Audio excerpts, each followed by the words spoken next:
Então, pessoal, a aula acabou. A gente só dualizem as aulas anteriores. Falou. Mas, invertendo as setas, acabou o problema. Então, infelizmente não é só isso, mas... Então, lembra que a gente tinha o seguinte, naquelas construções de limite que a gente fez, a gente tinha um funtor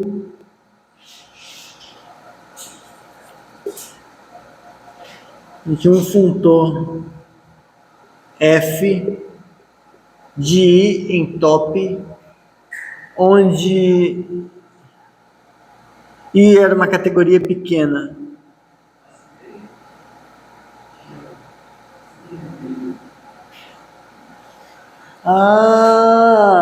Eu achei que eu só estava depressivo, mas é porque a luz estava apagada. Eu sempre acho, por que está escuro? Hormônio é foda, né? Serotonina tá baixa, mas não, era a luz mesmo. Tá, então a gente tinha um funtor em uma categoria pequena, onde disse que era uma categoria pequena. E aí, com isso, a gente caracterizou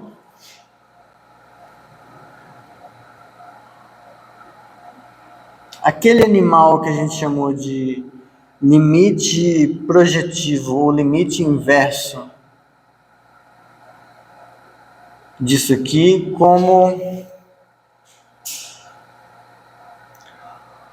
um objeto final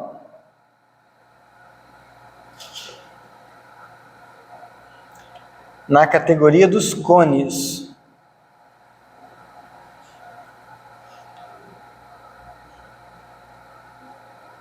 Lembrando que um cone era um espaço topológico que tinha funções contínuas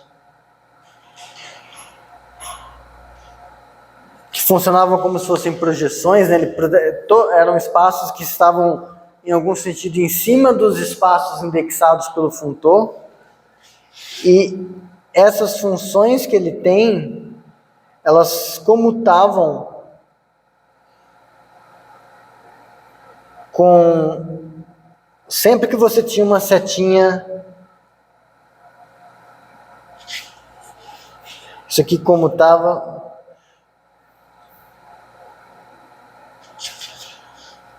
para toda seta G de I em J na categoria I. Então era isso, né? Você tinha objeto final na categoria dessas coisas. Isso foi a caracterização de limite projetivo. Agora o que a gente vai fazer é inverter essas setas. A gente vai, em vez de dizer que o cara está em cima dos espaços topológicos indexados pelo funtor, a gente vai dizer que ele está embaixo. Então, em vez de estar projetando, esses espaços estão injetando neles. A ideia é que eles estão entrando no coisa. E em vez de chamar de cone, a gente vai chamar de cone. E que é quando a gente dualiza, a gente coloca o sufixo co. Então, em vez de cone, serão os cocones. Ai, que merda. Esse vai ser o título do vídeo, cocones. Então,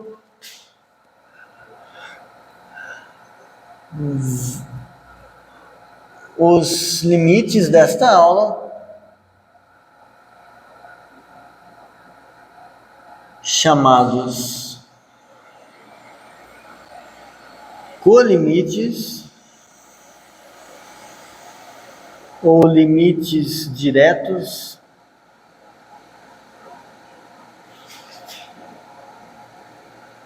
ou limites injetivos ou qualquer outro nome que, sei lá, as pessoas queiram colocar, mas os mais comuns são esses. Então, o da aula passada é limite, ou limite projetivo, ou limite inverso. Aí, agora, ou você chama de colimite, ou vai encontrar como limite direto, ou como limite injetivo. São outros nomes que as pessoas xingam. Então, os limites desta aula de hoje serão obtidos como objetos iniciais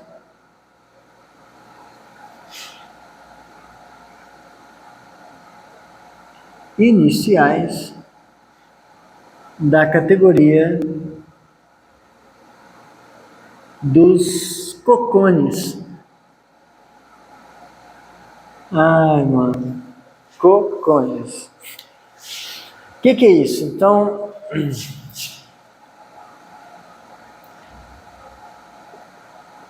definição, um cocone.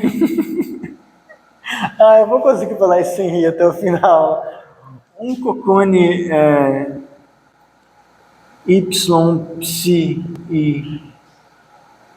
I é um espaço topológico.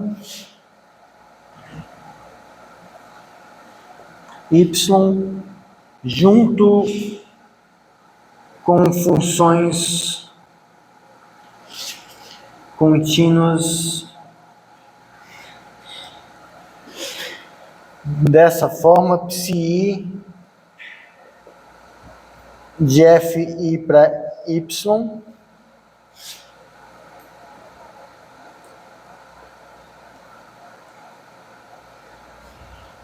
tais que isso aqui sempre acontece.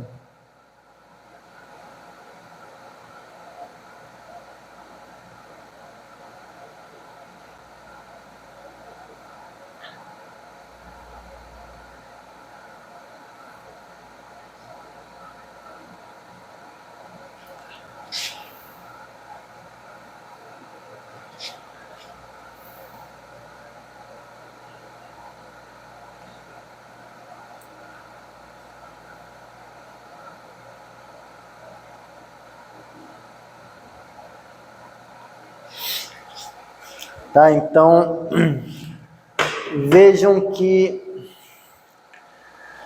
é o mesmo diagrama, mas eu inverti essas setas aqui. O que eu estou pedindo para acontecer. A gente não inverte essa aqui também, porque senão se você meio que não faz tanto efeito, porque como a gente está pegando um funtor qualquer de uma categoria pequena, se você inverte essas setas, no fundo você está fazendo a mesma definição que eu estou fazendo aqui, isso aqui com um funtor dualizado. Então, aqui não tem muito efeito você inverter essa seta, mas essa aqui tem, tá? Então, aqui você pedir essa comutatividade, você estava dizendo isso, ó. F G bola Φ igual a Φj. Agora, Φj bola Fg igual a Psi. A posição das coisas está trocada.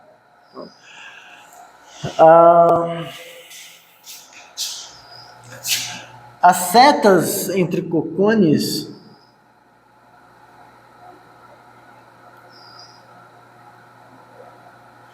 são funções contínuas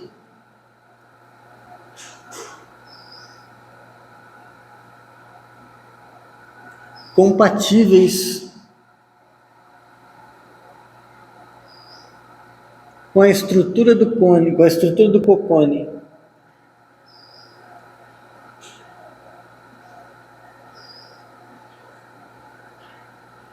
Então, eu tenho um x aqui, eu tenho um y aqui.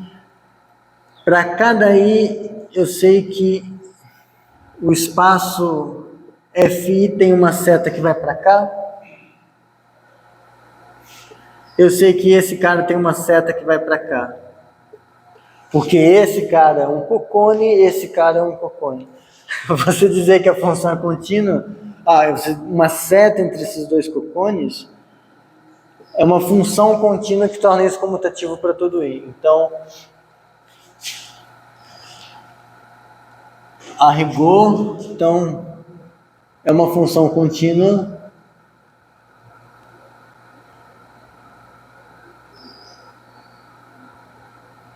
f de x em y, nesse caso aqui desses cocones, tal que para todo i pertencente aos objetos da categoria i, você tem que esse diagrama comuta. Então, quando você fizer φ bola f,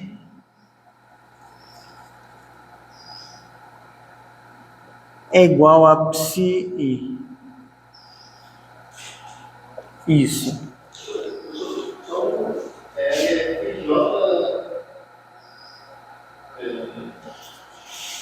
Psi.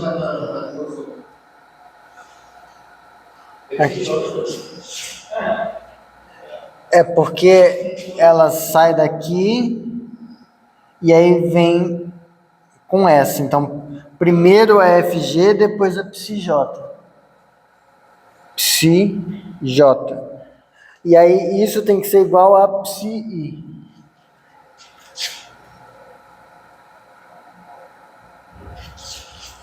É o único jeito que faz sentido, tipo assim.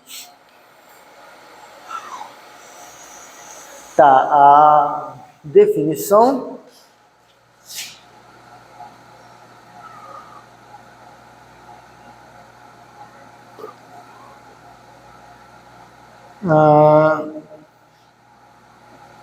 Sim, tipo, as setas são assim, composição vai ser composição usual, exercício, você pega a composição de duas funções que tem essa propriedade, ela vai ter essa mesma propriedade para os cones extremos. Então, você vai ser Vou escrever isso aqui direito. Exercício. Se x phi y psi e z gama i são cocones, que você tem f de x em y e g de y em z, setas entre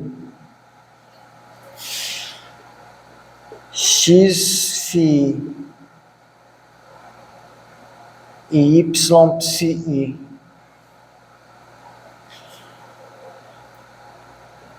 e entre y psi e z gama i, respectivamente. Então,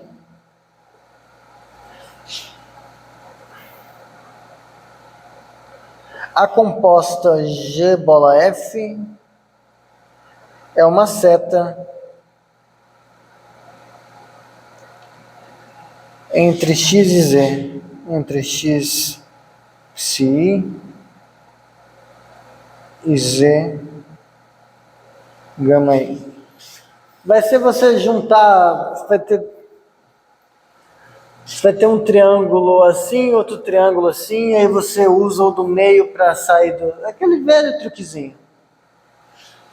Tipo, aqui você ia ter a G e aqui você ia ter a gama. Você quer mostrar que assim, assado, é a mesma coisa que assim. Mas eu não sei isso a princípio, eu sei que andar esses dois é a mesma coisa que... não, cara, desculpa, falei merda. Assim, assim, é a mesma coisa que assim. Pronto. Agora, andar esse e esse é a mesma coisa que andar esse e depois esse último. Só que esse é esse do meio. Então, esse primeiro caminho de fora virou esse caminho de dentro, mas esse aqui de dentro é esse. Então, mostrei que essa composição era isso. Portanto, é uma seta entre cocônios. Está. Só para quem está meio na dúvida com essas coisas ainda, é bom praticar. Tem outra coisa também que a identidade de x em x é seta entre x psi e x psi. Então você vai ter composições, você vai ter identidades, as composições são feitas como composição de função, o que você precisa verificar é que a composição satisfaz o critério, mas satisfaz, então é uma categoria bona fide, é uma categoria de verdade. Então, se é uma categoria de verdade, eu posso me perguntar se ela tem objetos iniciais. Se ela tiver objetos iniciais, a gente vai xingar eles de limite, só que com a seta trocada. Então, definição.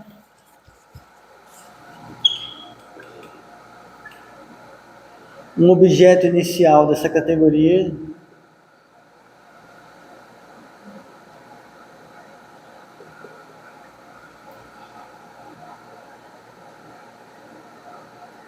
se existir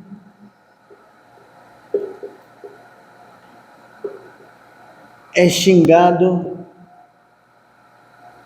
de limite direto. Pelo projetivo, eu gosto do limite injetivo. Limite injetivo. Ou aqueles outros nomes.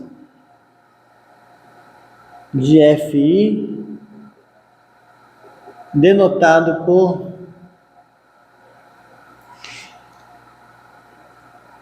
limite com a seta sim dessas coisas. Tudo bem?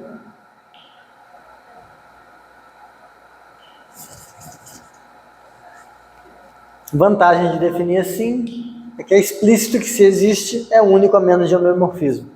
Eu defini como um objeto inicial. Se tivesse outro, faz aquele mesmo truquezinho das setas, que vai ter uma só, mas vai ser identidade, aquele velho truque mesmo. Então, se existe, é único a menos de homeomorfismo. O problema é por que existe. Vai existir. Em espaço topológico vai existir.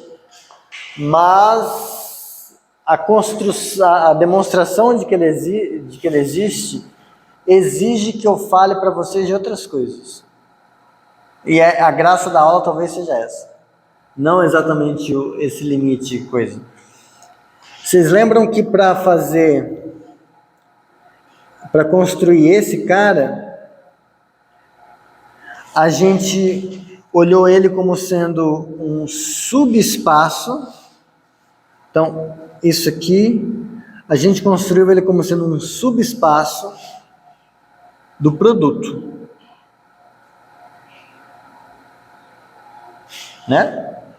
Agora, a topologia de subespaço, eu não lembro se eu cheguei a explicitar isso para vocês. Você tem um espaço topológico X, aí você tem um subconjunto Y. Quando você pega a inclusão de Y em X, a topologia fraca induzida pela inclusão é a topologia de subespaço. Tipo, lembra, se esse cara aqui tem uma topologia, eu tenho uma função, eu consigo pegar a menor topologia em Y que torna essa função contínua. A menor topologia em Y que torna a inclusão contínua é a topologia de subespaço. Porque os abertos aqui vão ser pré-imagem da inclusão por abertos de x. Só que pré-imagem de alguma coisa em x em y nada mais é do que v inter y. Então, os abertos da topologia de subespaço são os abertos que você ganha quando pede que a inclusão seja contínua. Por que eu estou falando isso? Porque a gente dualizou um montão de coisa. Então, a gente vai ter que investigar para construir o limite injetivo, a gente vai dualizar a ideia da construção. Então, se antes a gente pegou o produto, agora a gente vai pegar com o produto. Que porra é essa? A gente vai ver. Em vez de inclusão, a gente vai ter uma função sobrejetora. E a gente vai pegar, em vez da menor topologia, a gente vai pegar a maior topologia, que torna a sobrejeção contínua. Então, nisso aí, o que vai aparecer? Vai aparecer coproduto de espaço topológico e o dual da inclusão quociente. Não, muitas informações que não precisam fazer sentido agora, mas o próximo passo, então, é investigar essas coisas, porque é o que a gente vai usar para fazer essas construções. Tudo bem? Então, isso no texto é uma subseção, que não tem número, que chama como zinhar topologias. Porque lá no começo do capítulo tinha a subseção como cozinhar. Só que agora a gente vai dualizar essas técnicas. Então vai ser como co-cozinhar, mas com co corta. Então fica como cozinhar topologias. Expliquei uma piada ruim. É isso.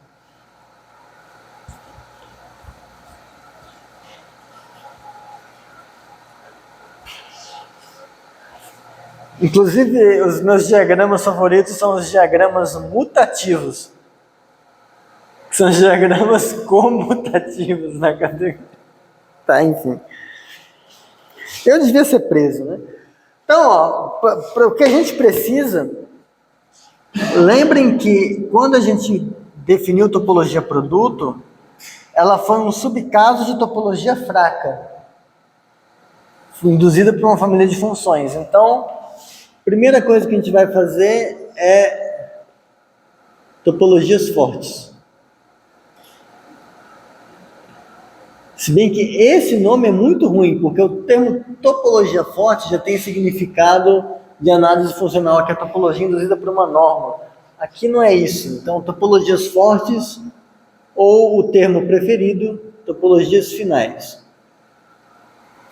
Então, a ideia é a seguinte: dados x e espaços topológicos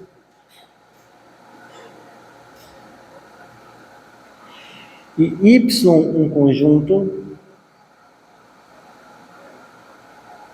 suponha que tenha-se uma função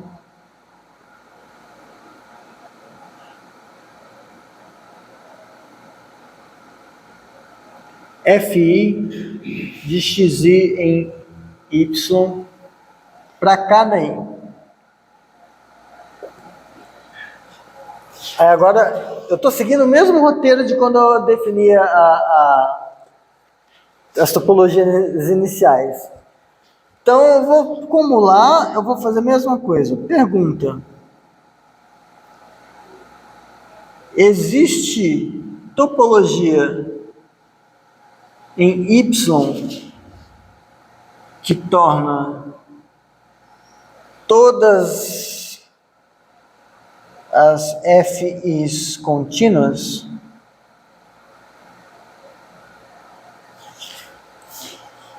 Então, tem alguma topologia assim, você está com pressa.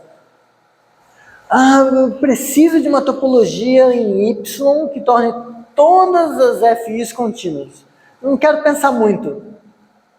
Tem, né? Somente na palavra. Isso. Se você pega aqui a topologia ela é mais sem graça que a discreta. Porque aqui você só tem como aberto o vazio e o Y. É uma topologia.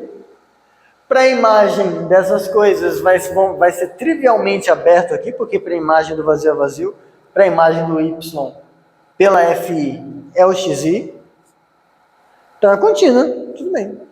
É uma resposta meio merda, que é o que eu queria, mas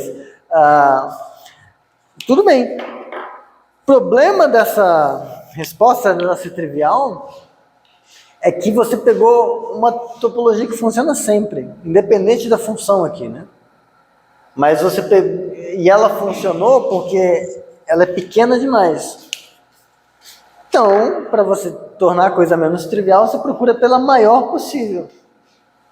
Então, antes a gente procurava a menor que fazia alguma coisa.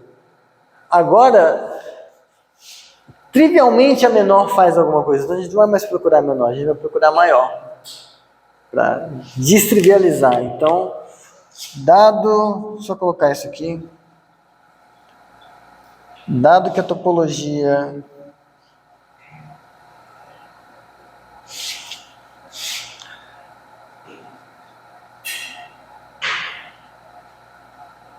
responde afirmativamente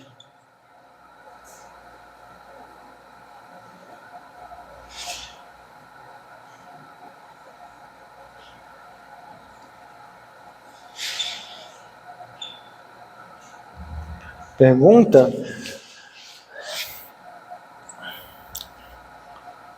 podemos melhorar o problema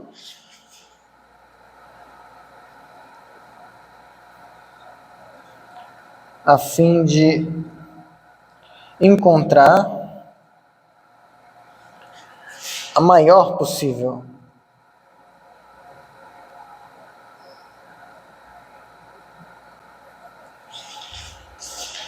Então, isso aqui é mais para motivar por que antes a gente pegava a menor, porque quando a resposta era tipo os xi estavam aqui e o y estava aqui, tipo eu tinha topologias no fim da seta e queria puxar para o início, daí o nome topologia inicial.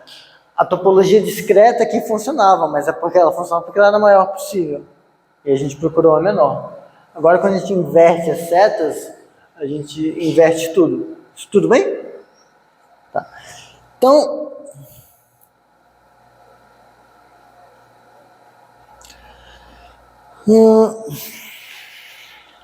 vamos ver.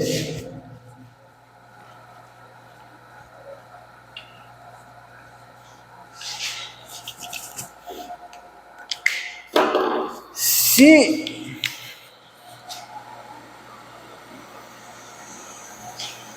sigma é uma topologia em Y,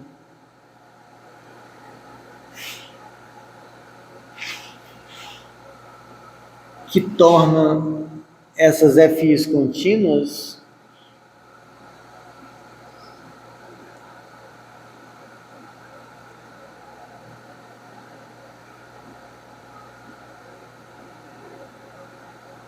então, sempre que você pegar um bichinho nessa topologia sigma,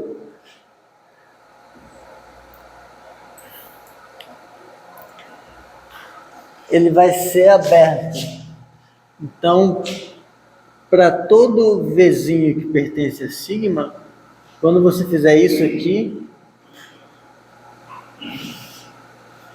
contido em xi,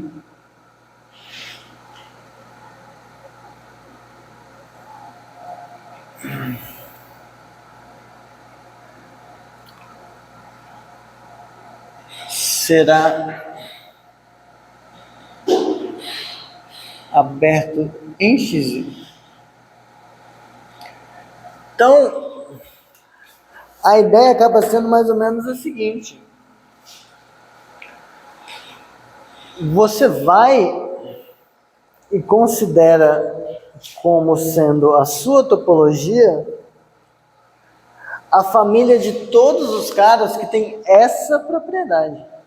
Então você vai usar isso aqui para caracterizar, porque o que você gostaria é isso. Tipo, você gostar. Como que você. Tipo, um cara é aberto em Y. Ah, então a pré-imagem dele vai ser aberta em X, em XY. Tá, beleza. Mas eu quero a maior possível. Ah, então pega todo mundo que as pré-imagens são abertas. Pronto. Pega toda essa galera. Certamente é a maior família com essa propriedade. Só precisa torcer para que seja uma topologia. Será? Então, a ideia, então, é considerar a família dessa forma aqui, todos os V's contidos em Y, chamar essa família, que letra que eu usei aqui? Chamei de...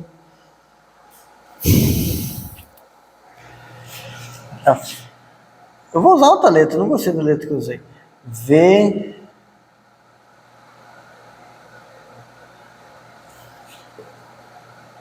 Tá, vou chamar de, sei lá, T de I. Não tem nome bom para isso, mas tá. Os V's contidos em Y, tais que para todo I que pertence a Isão. Eu não disse, se German tivesse aqui, ele já teria me xingado.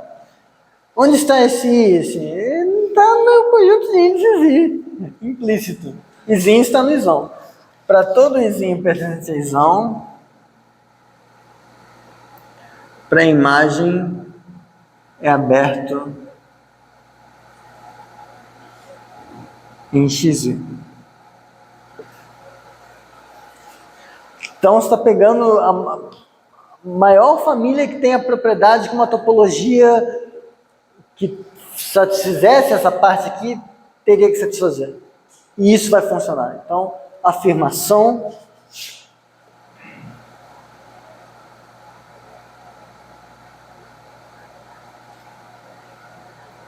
Essa coisa aqui é uma topologia em Y.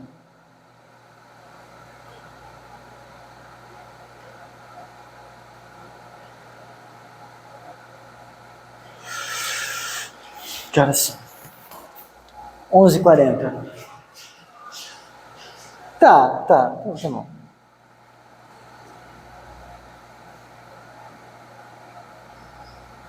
Vazio pertence a esse negócio. Porque, de fato, quando se faz a pré-imagem do vazio, ela é aberta em todo XY. E também o X pertence. Cada hora eu estou fazendo esse T de um jeito, né? Vai ser assim, pronto.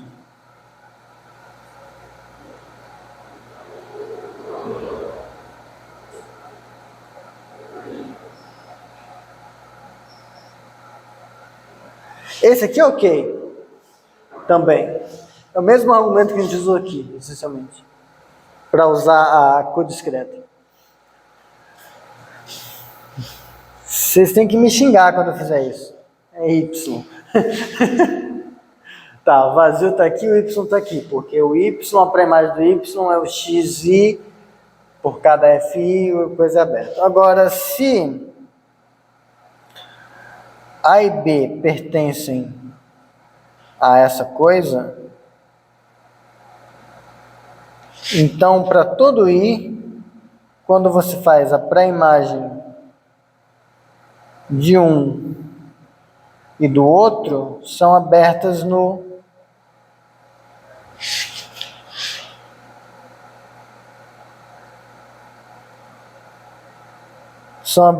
XI, mas sendo abertas no XI, a interseção delas é aberta. Só que quando você faz a interseção das pré-imagens, isso é a pré-imagem da interseção.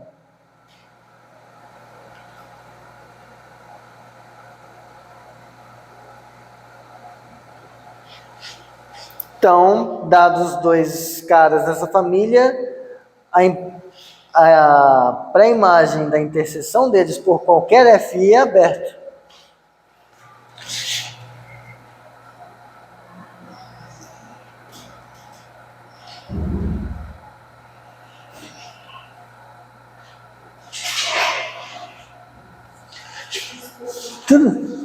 Tudo bem.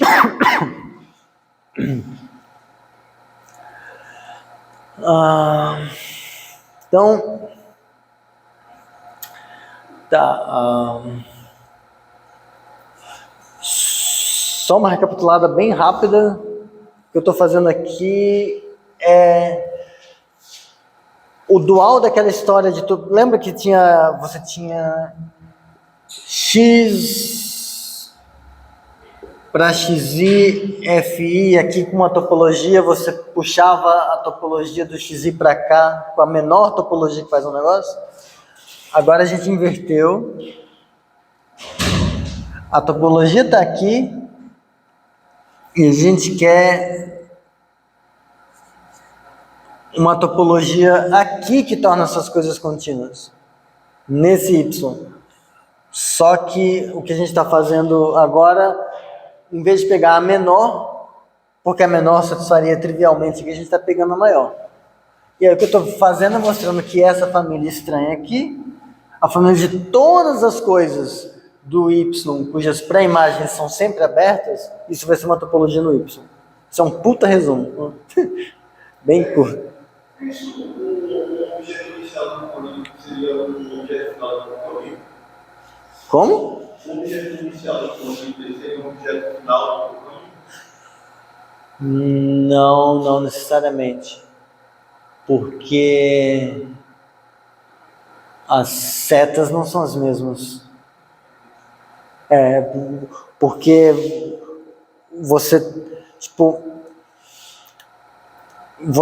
ter espaços, você tem um espaço topológico com setas projetando, não garante que você vai ter.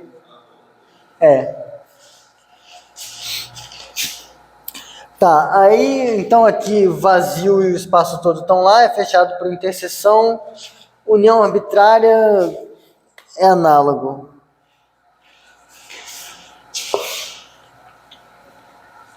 Só vou colocar agora exercício complete. Exercício complete demonstração. Complete o que falta. Então, uma vez feito isso, a proposição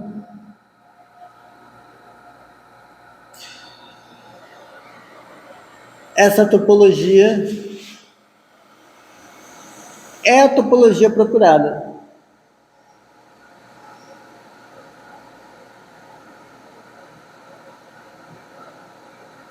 Então, ela é de fato a maior topologia em Y que torna todas essas FIs contínuas. Por construção,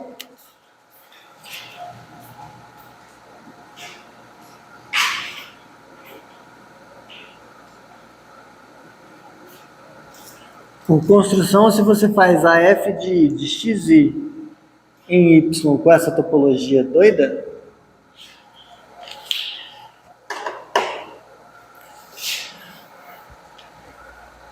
ela é contínua, porque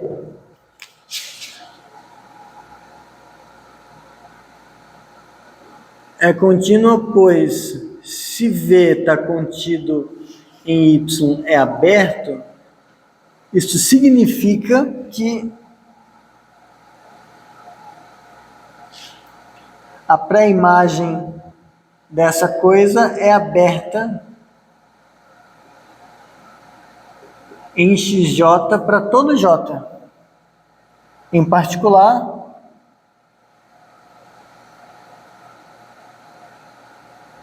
para I. Então, então, você fez ela para isso. Mas aí agora, se sigma é uma topologia com tal propriedade,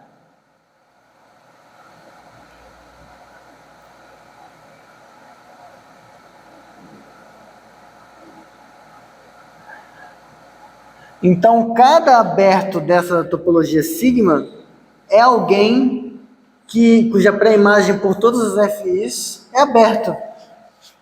Ou seja, sigma está contido. Então, e foi isso que eu falei, que tipo, a gente está pegando a maior família possível de coisas que tem que uma topologia dessa forma teria que ter. E calhou de que isso fosse uma topologia.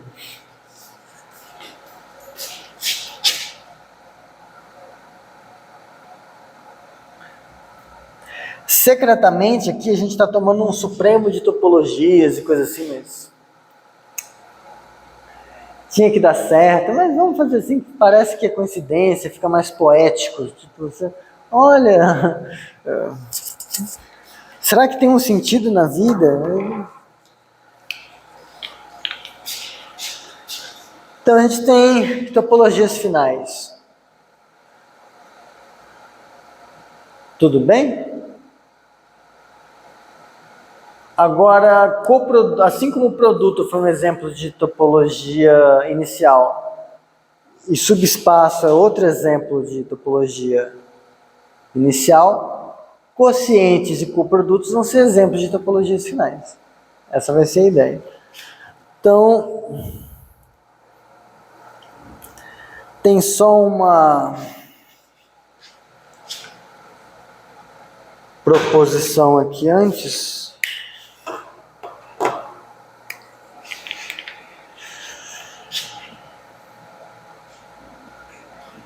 Proposição que é a das setinhas, seja y como acima,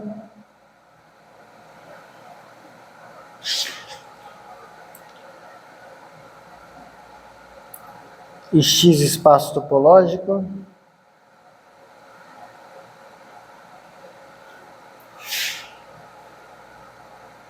uma função f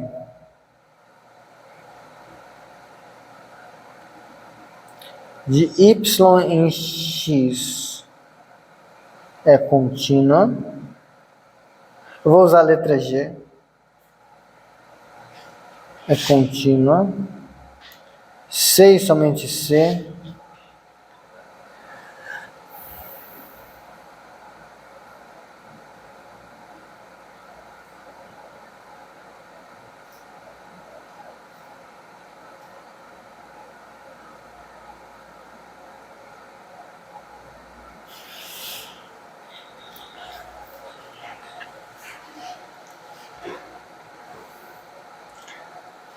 Então, só para ativar a memória de vocês, no caso da topologia inicial, a gente tinha assim,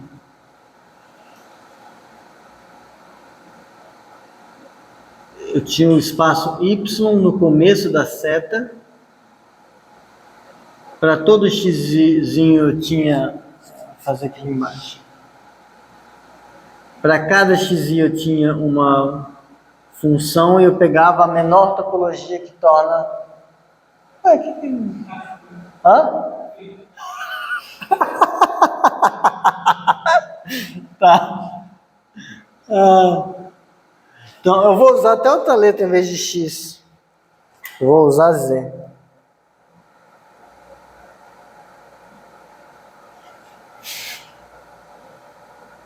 Então, no caso da topologia inicial, para eu decidir se uma função g do z para o y era contínua, eu tinha que fazer essa composta do g com fi para cada i verificar que era contínuo. Pensa que esse y é o produto cartesiano dos x's e essas fi são as projeções. É o que a gente já sabe, se esse cara fosse o produto desses x's, e aqui fossem as projeções, uma função de z caindo no produto é contínua, se for contínua em cada entrada. Esse ser contínuo em cada entrada é você fazer a composta da função com as projeções. Tá? Essa aqui é só a versão geral. Agora, no final, na topologia final, muda a posição. Você tá com você tem o xi empurrando no y, com as FIs, e aí você consegue caracterizar quando que uma função g de y para z é contínua. Quando? Quando a composta com todas essas FIs for contínua. Se aqui a gente pensa em produto, para lembrar, pensa aqui em coproduto. O que vai ser o coproduto do xis? Cópias disjuntas. Então, cópias disjuntas de espaços, como se tivesse produto cartesiano. Eu pego uma reta com outro, faço produto cartesiano. Cópias disjuntas. Pego uma reta e coloco do lado da outra. Isso são cópias disjuntas. Então, para uma função contínua saindo das cópias disjuntas de duas retas, caindo em algum lugar e ela ser contínua, ela vai ter que ser contínua com cada uma dessas FIs que vai ser inclusão. Então, cada restrição vai ter que ser contínua. Então, fica um pouco mais intuitivo. Melhor não. Deixa a porta aberta um pouco. Aí já queima esse negócio. Não, tô brincando, não. Ele não vai deixar a porta aberta. É mentira minha.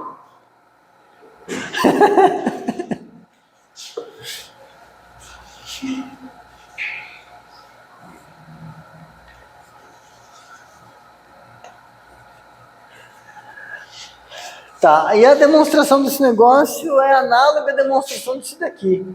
Tipo, você só precisa checar nos geradores da topologia. Essencialmente é isso. Então, demonstração. Um lado é óbvio, né? Se isso aqui é contínuo, então a composta vai ser contínua, porque cada uma dessas aqui é contínua. Agora a volta, então, ida ok. Agora para a volta, você só precisa mostrar que a coisa lá sai, mas... É só olhar para a imagem da produção, para ver a imagem da FI e a imagem da... Isso. Mas só funcionando. Você quer mostrar, dado um U contido em Z aberto, a gente sabe que G bola FI menos 1 de U é aberto em XI para todo I, porque a gente está supondo que essa composta... aqui era um X. Isso.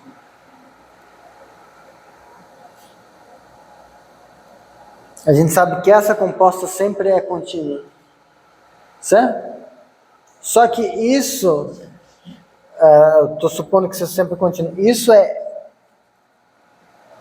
Um outro jeito de escrever isso é isso. F menos 1 da G menos 1 de U.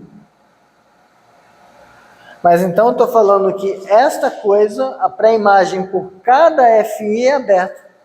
Portanto, é aberta na topologia do Y. Sim.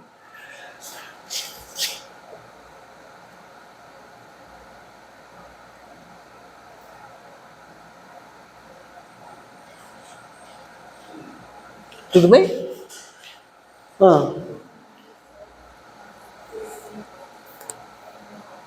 O que aconteceu?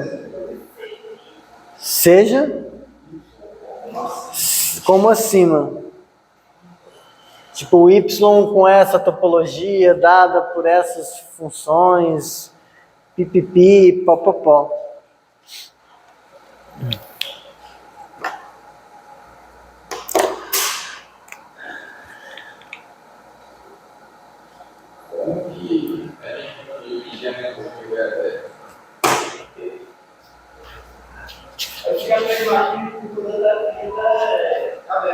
Por definição, de que a topologia é aberta. eu quero mostrar que isso, que é um V, é aberto do Y. Ou seja, eu tenho que mostrar que a pré-imagem desta coisa, por FI, é aberto para cada I. Tudo bem? Só que isso é isso, e isso é aberto em XI, justamente porque dessa vez a gente está supondo que essa composta aqui é contínua, para cada I. Tudo bem? Tá. Bom, vamos para os exemplos. Que uma vez com os exemplos,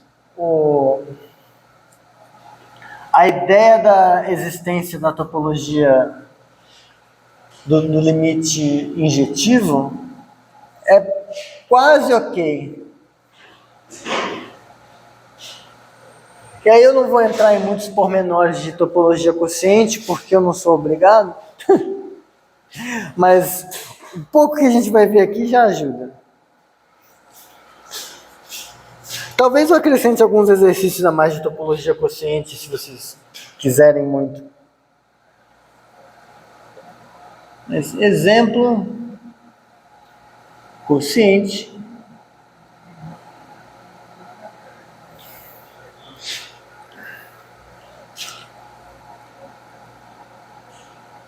Dado X espaço topológico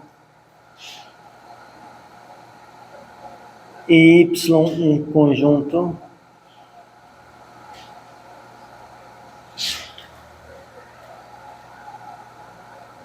com uma função sobrejetora f de x em y,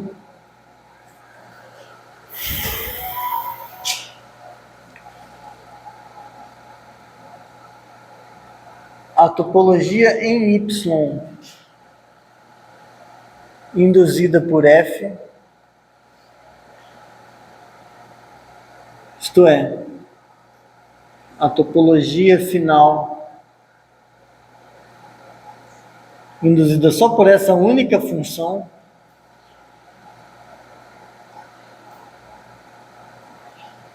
é chamada, e aqui eu vou colocar entre aspas no chamada, de topologia quociente.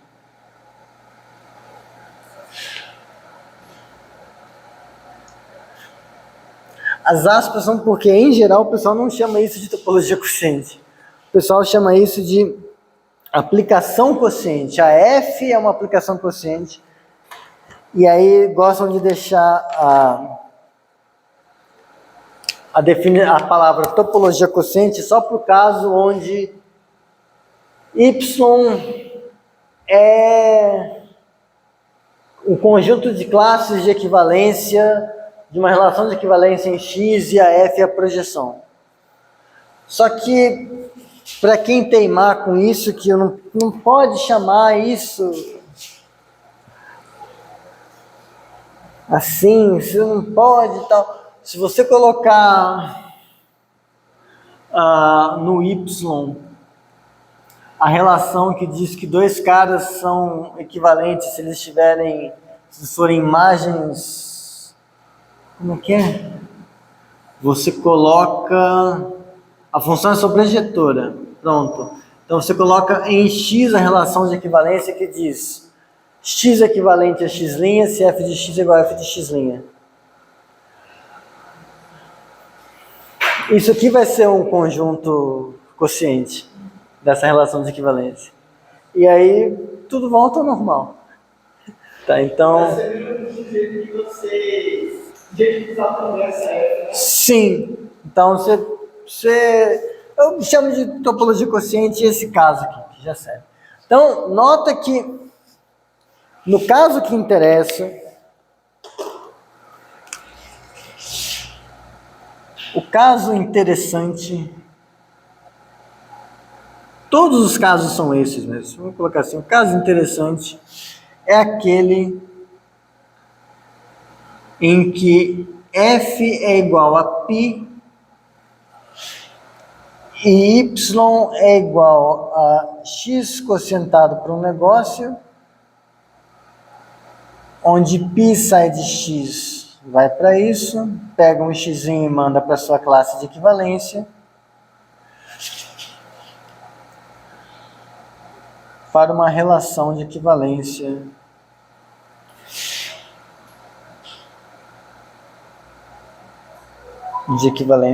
em x. Então, é um caso clássico onde você tem uma função sobrejetora de um espaço topológico num conjunto e você quer que essa coisa seja contínua. Então, nesse caso,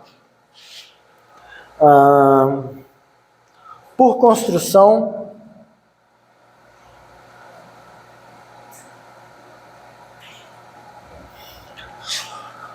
um subconjunto A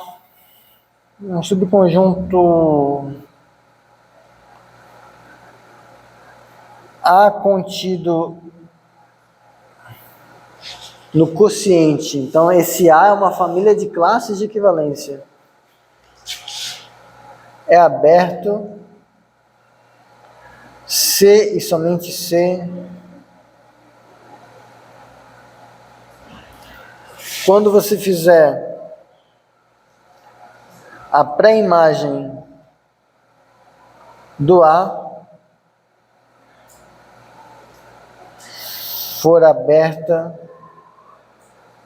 em X.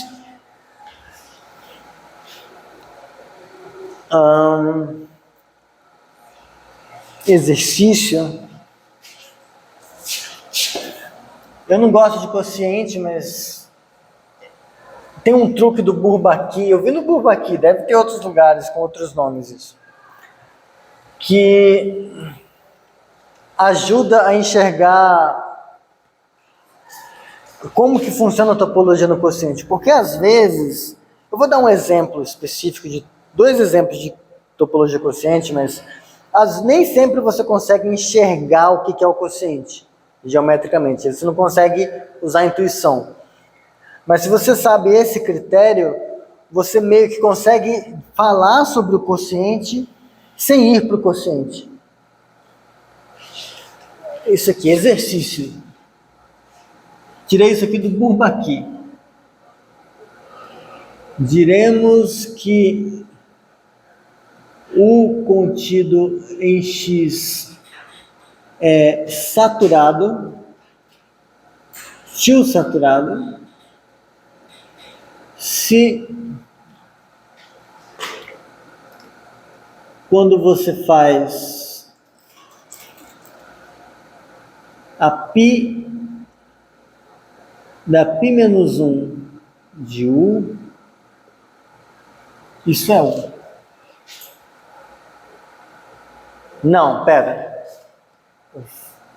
O U está no X. Então, é a π de U, eu empurro, aí eu puxo. Isso.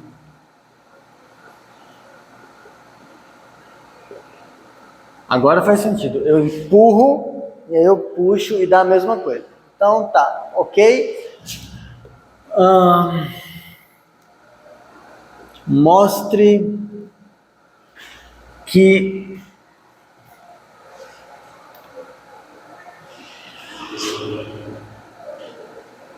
a correspondência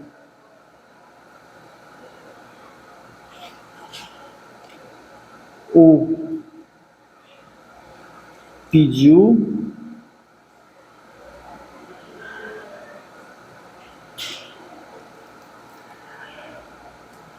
determina uma bijeção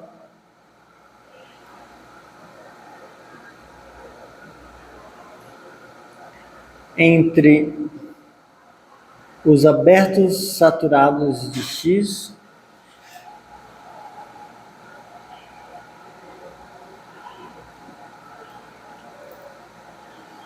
e os abertos do quociente.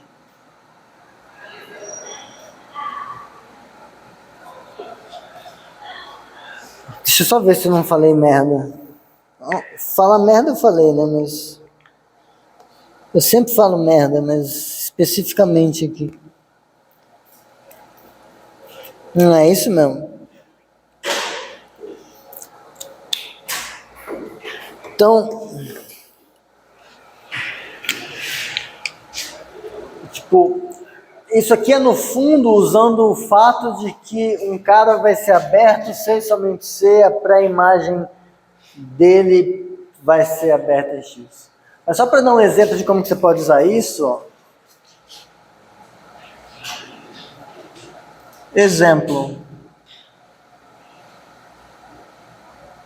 Considere X como sendo o intervalo 0,1 e tio a relação que declara X equivalente a Y, C e somente C. Isso aqui acontece.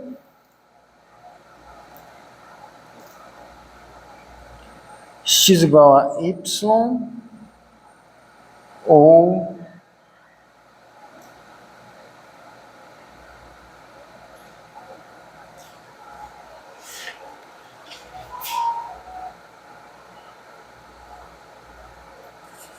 um diabo voador aqui.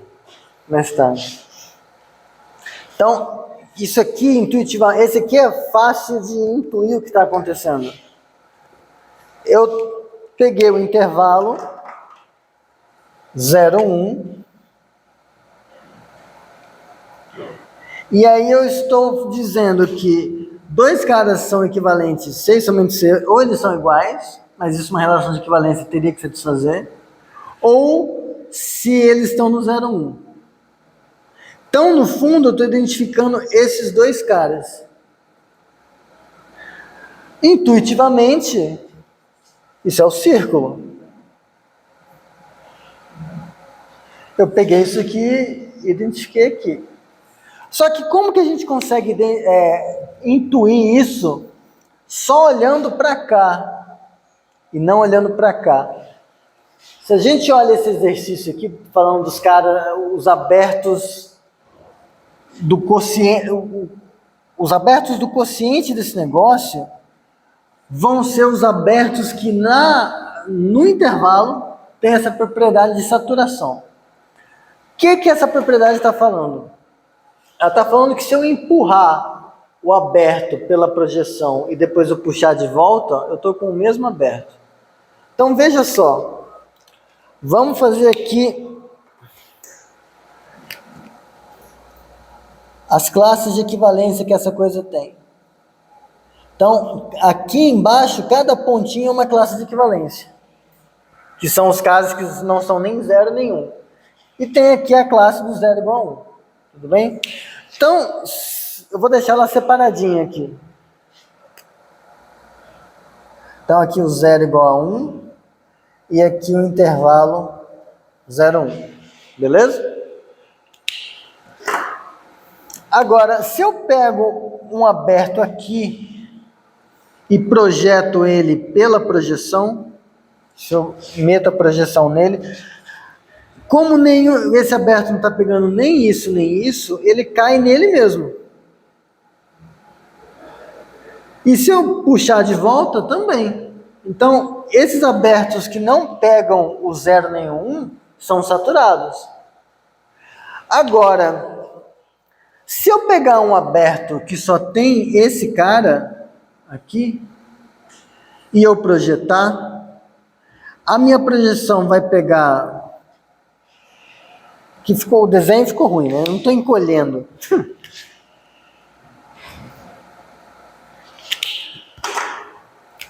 Então, tem essa parte aqui que vem para cá, só que esse pontinho vem... Esse pontinho é projetado aqui. Quando eu puxar para a imagem, essa parte volta para cá, só que a pré-imagem vai ter esse pedaço aqui. Aí você olha para esse conjunto, o conjunto que tem isso aqui, mais esse ponto não é aberto no intervalo 0,1, porque é um aberto unido com um ponto lá. Esse ponto aqui ele não é isolado. fudeu, isso aqui não é aberto. Mas então, em particular, um aberto que só tem esse pedacinho aqui, ele não é saturado, porque quando eu projeto e volto, eu ganhei mais coisa. Da mesma forma, se eu pegar um abertinho que só tem aqui, eu empurro ele para cá, só que quando eu empurro, como eu estou pegando esse ponto, ele vai pegar esse cara, e quando eu puxar para a imagem, eu volto com isso, mas eu também vou ter esse ponto daqui. Então deixou de ser saturado. Mas, aí que, that's the neat part. Se eu pegar um aberto que tem tanto isso aqui quanto isso aqui, projetar, e depois eu puxar, essa parte volta na mesma, essa parte volta na mesma, e esse ponto que seria duplicado, já está aqui. Então, saturado. Mas aí a moral da história é o quê? Que os abertos que estão pegando as extremidades, eles andam juntos. Eles meio que estão colados. Que é o que acontece quando você olha quais são os abertos em torno desse negócio. Então, esse exercício permite que você entenda mais ou menos como funciona o quociente sem ter que ir para o quociente. Que às vezes você não vai conseguir, porque vai ser um negócio doido. Então, é legalzinho. Então, com a propriedade universal do quociente, que eu achei que eu devia provar, mas eu não quero fazer uma outra aula de quociente, mas talvez seja melhor. Mas com a propriedade universal do quociente fica fácil mostrar que isso aqui de fato vai ser homeomorfo ao círculo. Tá, sexta-feira 20 eu termino essa aula, eu faço os detalhes que faltam e deixo para começar a convergência na outra semana. Tá, mas só para dar ideia, se você pega a função que sai do intervalo 0,1 e vai na circunferência, pega uma e elevado a 2πi, a função contínua que você quiser que faça isso. Diabo maldito. Mas tá. Você pega essa função, uma função sobrejetora e contínua, aqui. Se você pegar a função que faz exatamente isso, ela é contínua e se dois pontos são equivalentes nessa relação de equivalência, eles têm a mesma imagem. Porque eu saí do zero aqui e cheguei aqui. Então o caminho tem que terminar e começar no mesmo lugar. Pela propriedade universal do quociente que eu agora aceitei, que eu vou falar na próxima aula, essa função você consegue definir ela no quociente de modo contínuo. Vai ter uma única função que está nesse negócio comutativo. Só que acontece o seguinte, essa função é sobrejetora. Como você está tirando o único ponto que não tinha injetividade, ela ficou bijetora também. Só que esse cara é a imagem do 0,1 pela projeção. E a projeção é contínua, e o 0,1 é compacto. Então isso é uma bijeção contínua de um compacto num Hausdorff. Portanto, é um homeomorfismo. Porque ela vai ser contínua e ela vai ser fechada. Porque se pegar um fechado aqui dentro, fechado é compacto. Porque está num Hausdorff, exercício da lista. Imagem contínua de compacto é compacto, mas esse cara é Hausdorff, compacto dentro de Hausdorff fechado. Então essa função é uma bijeção contínua e fechada. Portanto, é um homeomorfismo. Mas a gente vai ver isso de novo na próxima aula. Mas só para falar que dá para... tem mais coisinha para mexer com quociente, mas a gente não vai precisar disso.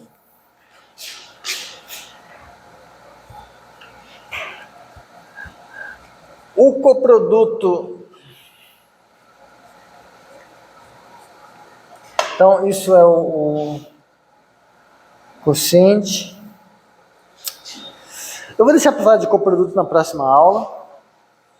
E aí na próxima aula eu falo de propriedade universal do quociente, do coproduto e mostro que existe limite injetivo. Eu só queria dar um outro exemplo aqui, de uma outra relação de equivalência. É rápido, esse é realmente rápido. Pega x igual a r com a topologia usual e declare tal que x é igual a y ou x e y pertencem ao intervalo 0, 1. O que aconteceu? Eu escrevi alguma merda? Tá, tudo bem, ok. Então, nesse espaço, você tem... Vou desenhar aqui a reta. Aqui 0, 1. Aqui está o intervalinho. Aqui está a reta. Quando você faz a projeção, a relação de equivalência que esse negócio está fazendo, você tem a reta usual indo até o 0 fechado, cada pontinho aqui é uma classe.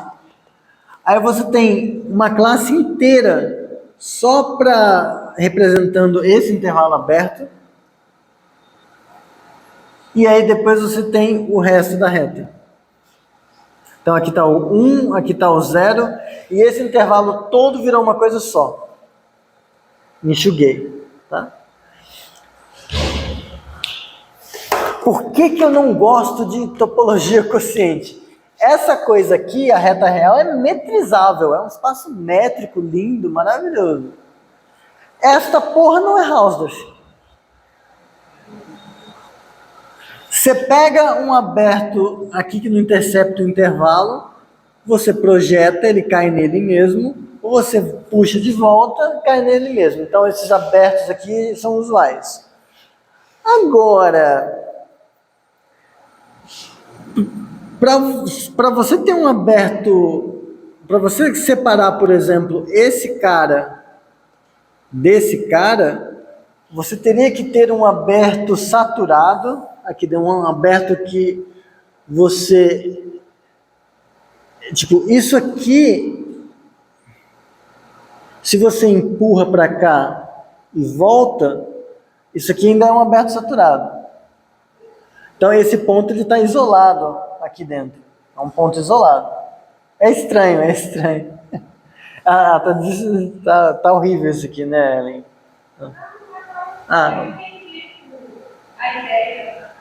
É que aí agora, se você pega um aberto que contém o ponto 1, para ele ser um aberto que contém o ponto 1, na reta, esse aberto vai pegar um pedacinho daqui e um pedacinho daqui. Quando você projetar ele, vai cair essa parte certinho, mas um pedaço vai cair aqui. Quando você voltar, explodiu, pegou essa coisa aqui toda. Então, não, moral da história, você não consegue um aberto aqui que você consiga separar desse ponto. Porque os abertos que existem aqui, eles estão em bijeção com os abertos saturados. Então, para ser saturado aqui, tipo um aberto aqui, ele vai ter que pegar um pedacinho aqui. Então, todo aberto que contém o 1 contém esse ponto. Por conta desse argumento de saturação. Todo aberto que contém o 0 contém esse ponto também. Então, eu não consigo separar esse ponto desse, nem esse ponto desse. Por conta desse jeito de enxergar o negócio. Então, é como se, no processo, é como se eu tivesse arrancado esse intervalinho aberto 0, 1, amassado ele, só que no processo onde eu fiz isso, meio que eu puxei a reta junto.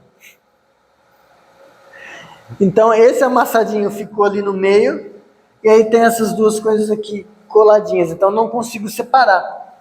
Mas uma coisa que não é... Isso aqui não é Hausdorff, por conta disso. Mas se não é Hausdorff, não tem métrica que não usa topologia. Então, o quociente ferra com tudo. Assim. Só tem uma decisão de topologia naquele ponto ser uma aberto e tratar do jeito que já estava antes. Eu grupo, mas aí não é a topologia quociente. Não, o ideal do eu estou juntar. Tá, você está olhando só esse conjunto. Isso, eu consigo voltar de um jeito. Mas se você não está usando topologia quociente, como que você quer voltar? Você quer voltar para quê? Não, é só uma coisa que existe tudo de volta. Tipo, Puxar o coeficiente. eu não. Dá mesmo problema. Eu não consigo intervalos que separam. Tá vendo? Tá. Então, o que eu tenho que fazer é definir uma topologia aqui para procurar saber. Deixa eu ver se eu entendi. Você está querendo mudar a topologia do quociente para declarar esse ponto separado desse negócio. Tudo bem, você pode. Pode. O que que significaria o voltar? O que que é esse voltar? Eu consigo uma média que separa esses pontos. Mas esse voltar deixa de fazer sentido a partir do momento que você construiu uma topologia artificial aqui. O voltar faz sentido quando eu estou falando, porque essa topologia é induzida pela projeção. Ela me empurrou e eu volto com ela. Essa topologia é induzida pela projeção. Se eu troco a topologia aqui, eu posso olhar até qual que é a pré-imagem pela pi, mas a princípio não tem, ela perdeu todo o vínculo afetivo moral que ela tinha. Ela não deve mais nada, terminado. Trocou topologia? Foda-se, não quero saber o que você vai fazer. Entendeu? Se vira aí, não é mais problema meu, entendeu? Troquei a senha da Netflix. Entendeu? É tipo isso, você trocou a senha da Netflix, você quer conversar com a coisa ainda? Eu tenho uma aula, aí eu toco, mas falo que eu Então, você pode criar outras funções daqui para cá, mas ela vai deixar de ter alguma relação com essa pi. Tá, você pode, por exemplo, manda isso aqui tudo no zero, manda esse... Eu não sei, eu vou parar o vídeo e a gente conversa depois que eu parar o vídeo.